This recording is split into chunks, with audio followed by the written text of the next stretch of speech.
Hi everybody, it's me, Amy Shaw. I just want to show you something that I have been doing at weekends. As many of you know, I demonstrate for Woodwear and Sticks too at weekends in retail stores, and I kind of get all over the place. Check out my blog for dates of demonstrations if you want to come and say hello and see what we're up to. One of my favourite stamps at this moment is this one. This is Stampendas, because Woodwear do Stampendas stamps, and I adore this one.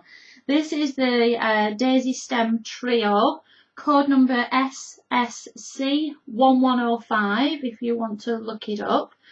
And the reason that I love this is, like, when I pick any stamp set that I'm going to purchase, I need to know that there's multiple uses with it.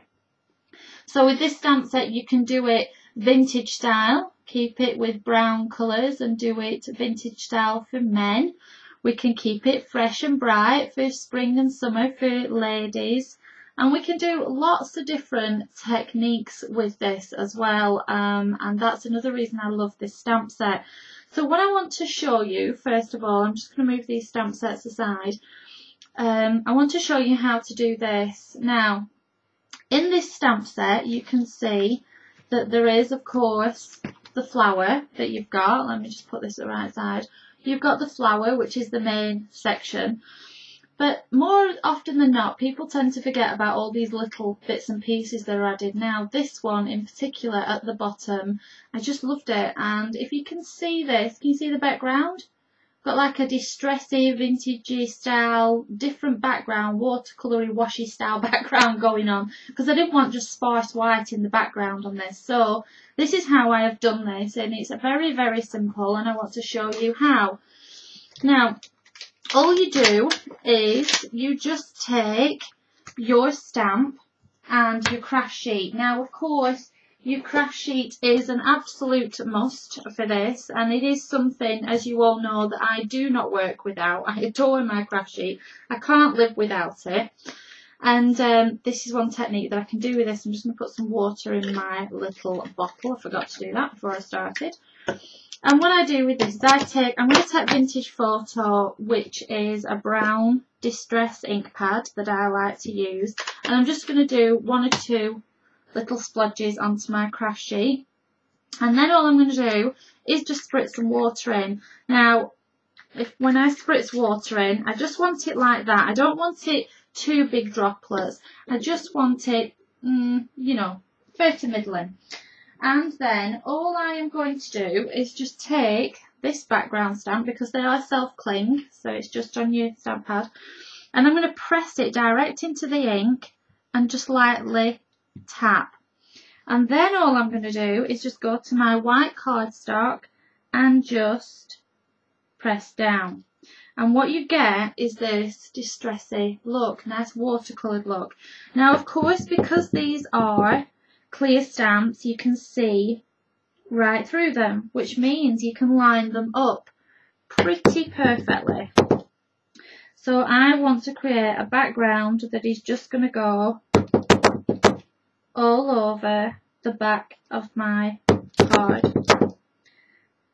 So you can see how that, and you can always add more water if you want to.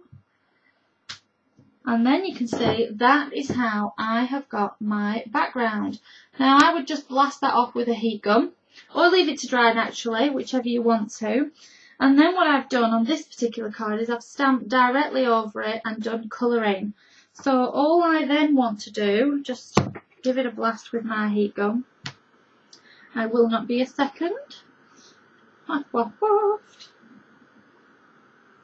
Just a nice blast, and you get this lovely, really vintage style look to it, just because you've done it into the water. I'm then just going to clean off my craft sheet, because it's as simple as that with craft sheets, a little baby wipe and you're straight off. And then I'm going to take my stamp of the daisy, take that backing off, and place this directly down. And what I'm going to do is I'm going to take, for this one, I'm going to take a slightly different shade of brown, but Distress ink again, so I'm just going to go with Walnut Stain, which is slightly darker, and just over the top. Now, of course, spend more time doing this at home, but I just want to quickly give you the techniques really more than the finished card.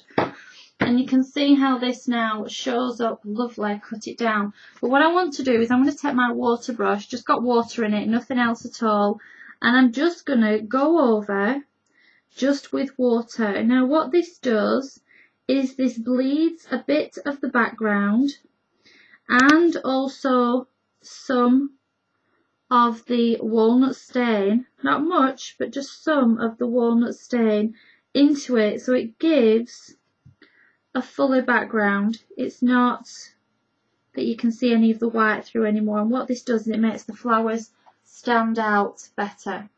So you can see how that is starting to work, and then you end up with this. Now if you want to, you can always add colour. I'd go back with my vintage photo a little bit onto my craft sheet, and if you want the flower darker, just go in with a little bit of vintage photo, just again on your water brush, nothing special at all. And you can start to build up the colour if you want to. But can you see the possibilities of this? You can go darker, you can leave it lighter, and you can end up with a beautiful finished card that I've just done a punched border with, and a little bit of natural ribbon there and a little message. So that's just one little quick technique for you. So give it a try, enjoy, and let me know how you get on. Speak to you soon.